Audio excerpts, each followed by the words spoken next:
I think the characteristics that Jackson shows that are probably pretty typical for severe would be the lack of vocalization. I mean, the verbalization, no words. In other words, so that communication struggle, and then that aggression is fairly common, either out of frustration because you can't verbalize, or just sort of that tantruming.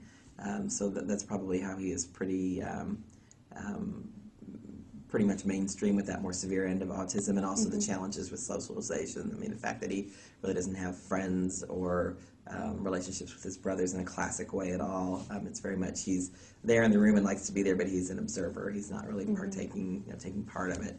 The things that are probably not typical that are part of Jackson, but not really a part of severe autism, is how emotional and connected. I mean, a sense of humor, the giggling, the wanting hugs, wanting tickles, that kind of interaction with parents and caregivers is really sort of atypical because usually they're very withdrawn, sort of serious and downcast. But he is a very lively kid. I mean, he's high energy and just kind of mischievous.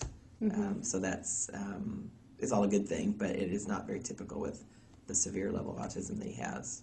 There aren't a lot of opportunities just because it's very difficult to manage someone with that level of autism. And likewise, the reason he's in Indianapolis going to school these past years is because there's not that accommodation in the Evansville area. He bites his arm or his hand in frustration. He likes deep pressure right here on his head. Communication problems. He has trouble with the speech.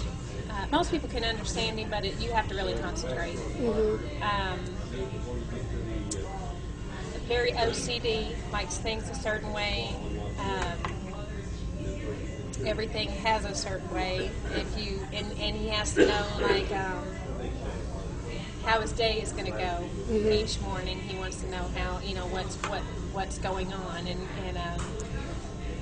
if it's going to change, you got to tell him over and over and over that it's going to change. There's aggression too. He does, and that's typical with Fragile X is aggression. And he gets very aggressive sometimes. Okay, what kind of aggression? He might clear a table. He might hit. He kicks.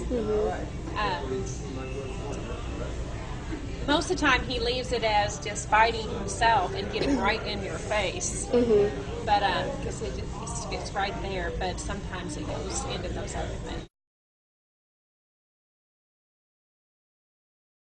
As we're moving into 13, 15, and 16, because we've done a dramatic amount of work with them, what I have to do on a daily basis is not hardly anything compared to what we used to do. From staying up, I mean, my kiddos were exhibiting lots of behaviors that were very difficult, and we couldn't really go places. We couldn't, I wasn't comfortable. I mean, we couldn't go to hotels and go do things like normal families could. We couldn't really go to restaurants, frankly. We couldn't, just going out into participating over at the school music nights was just all too much information for them, too much stimulation coming in, and we'd have full-blown meltdowns if we risked those kind of things. Going to church was nearly impossible for us for the early years, which is a big deal because that's something for us that was a big, it was just too many people, too close, too much stimulation.